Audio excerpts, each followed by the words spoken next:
Assalamualaikum warahmatullahi wabarakatuh. Perkenalkan, nama saya Adelia dengan NPM 231103138. Saya ingin menjelaskan kuis 2 Laboratorium Komputer Perpajakan mengenai langkah-langkah pengisian SPT 1770.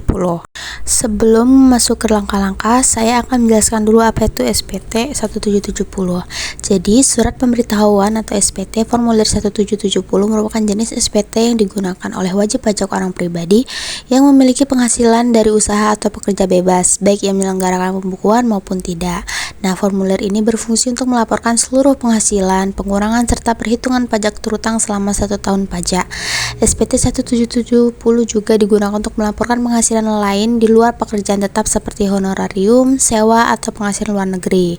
Pengisian SPT juga sangatlah penting agar wajib pajak dapat mempertanggungjawabkan kewajiban perpajakannya secara benar, transparan, dan sesuai dengan ketentuan yang berlaku. Adapun tujuan dan kegunaan dalam pengisian SPT 1770. Tujuannya melaporkan seluruh penghasilan, harta, dan kewajiban, menghitung jumlah pajak terutama dan mengkreditkan pajak yang sudah dipotong, menentukan apakah terdapat pajak kurang atau dibayar, sebagai bentuk kepatuhan pajak tahunan bagi wajib pajak orang pribadi. Nah, kegunaannya SPT ini memastikan kepatuhan wajib pajak terhadap Undang-Undang Nomor 36 Tahun 2008 tentang pajak penghasilan. Selanjutnya yaitu identifikasi kasus. Pada bagian ini dijelaskan kasus mengenai Ibu Yuliani, seorang PNS golongan 3A di RSUD dengan status pajak K2 karena suami tidak bekerja dan memiliki 2 anak. Selain sebagai pegawai, Ibu Yuliani juga punya usaha penjualan mesin elektronik sejak tahun 2020 dengan penghasilan sekitar 40-50 juta per bulan. Beliau memiliki beberapa aset juga seperti tanah, rumah, 2 mobil, dan masih punya utang ke BNI sebesar 120 juta per 31 Desember. Kasus ini akan digunakan untuk mengisi SPT tahunan 1770 tahun 2024 dengan menggabungkan penghasilan dari pekerjaan dan usaha.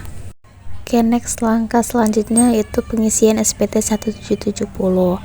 Pada lampiran 4 di formulir 1770 itu terdapat harta dan kewajiban. Jadi, di sini kita memasukkan nominal harta dan kewajiban berdasarkan dengan nominal pada kasus yang sudah dijelaskan. Oke, selanjutnya itu pada lampiran 3 penghasilan yang dikenakan pajak final, itu kita mengisi penjualan saham di Bursa Efek sebesar 50 juta dan PPh finalnya 50 juta, kemudian ada hadiah undian sebesar 300 juta dan PPh finalnya 75 juta. Jadi total PPh finalnya 75 juta 50.000 rupiah. Selanjutnya pengisian formulir lampiran 2 yaitu pemotongan pajak oleh pihak lain. Di sini pemotongnya itu Rumah Sakit Umum Daerah dengan bukti potong 1721A2 tanggal 1 bulan Desember 2024 dengan jumlah PPh potongnya sebesar 3.290.100.000.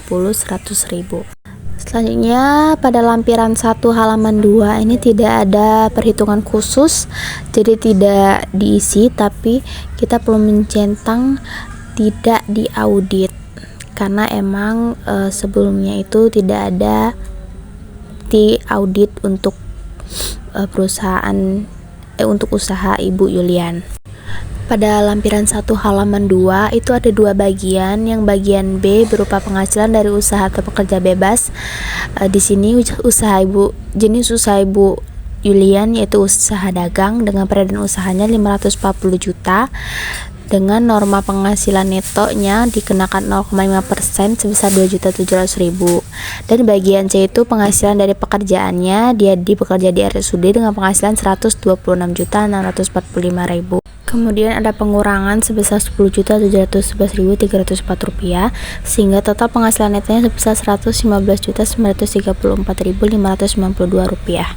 Dan pada lampiran terakhir itu mengenai penghasilan neto, PKP, PPh terutama dan PPh kurang bayar dengan masing-masing nilai 118.634.592 rupiah.